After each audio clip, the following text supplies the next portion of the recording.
Hi there, Sanmonani Molweni. Welcome to Fix channel. If new here, please subscribe before the end of the video. If you're returning, thank you for love and support. I appreciate you. Umayeni, umangwabe, umseliku, umpumelelo.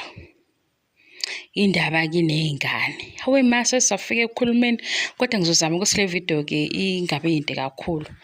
Mhlawumbe part 2 wento eyodwa ukuthi ke namanje ngisamile kulelo gqoma okuleyo ndaba engayakazi enkuthi umayeni ungenaphi ngoba umayeni uzofela izinto angazazi and uzoyifela kodwa manje seyidinga ukuthini ke asibizaneni ke siqoqane sithi isiZulu sithini or amaZulu enze njani amakhaya nemindeni ukuze uyibone ukuthi lenkulumo iphumaphi makuba khona umntwana right sizosuka abangakashadi kanye nabashadile. Umfana uzoba nengane so udade ukhulelwe. Athi ubhuti ingane ingakafiki. I-pregnancy le akuyona ingane yakhe. Angithi usedala ukukhuluma. Mhla ifika ingane uzokwenza njani? Uzoyigeza. Egezela ukuthini? Uyiphikile ingane yakhe.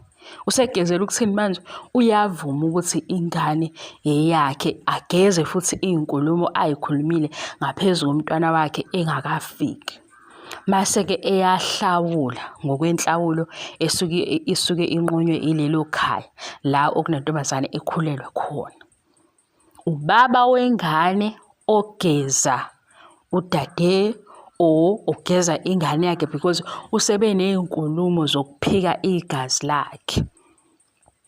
2 abashadile ke manje ngaba umntwana omkhulu kube anti abanezinkulumo because anti bazoba nezinkulumo kuba amakhosikazi azoba nezinkulumo because bazoba nezinkulumo okube yingane ezoba nezinkulumo kodwa into elungiswayo amagama kababa because ingane eyabani eyamama nobaba wayo.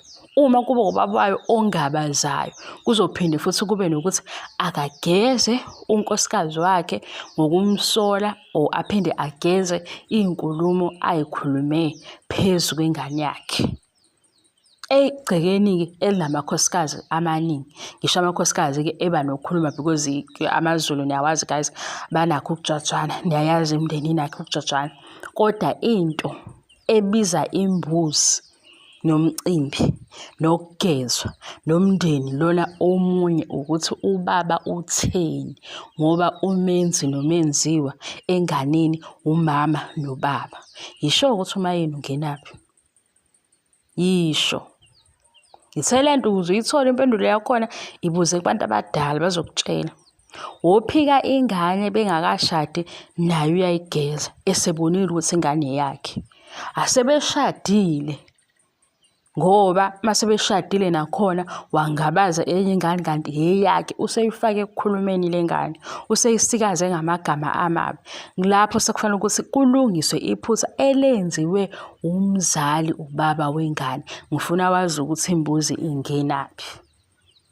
mawungayitholi ke le methi uzosala futhi sisazoqhubeka because yona ngizokulandela size sifike la ekhona sengiyakuphindela ubaba wengane okufike kuyiwe kuyo makuthi akushadiwe ufike kuyiwe kuyoshiwo kuyobikwa isisu angithi masuku ukuba ukuthi uyavela lo bhuti la ekhaya ethini yes uyamazi lo yantombazane because usenze icala lona ke ophikayo mhla esebona ukuthi ingane yeyakhe sebona into ezithile noma yahamba ingqondo yakhe yamtshela ukuthi ngempela uye wenze lokhu uzogeza ingane yakhe ageze ubhebi mama mase yayihlawula abashadile sebendawonye kwaba namagama akhulunywa ubaba wengane uzophinde futhi ayigeze ingane ngoba sezikhona ezinye ilena wayibuka ngokuyingabaza wayibuka ngezinkulumo isiZulu ke lesengitshela sona angitshela ingane kanye ngothando nesithembu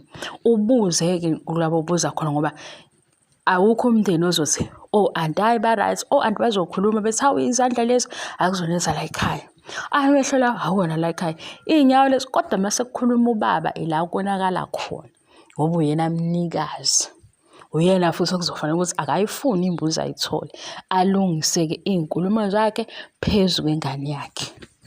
Bye.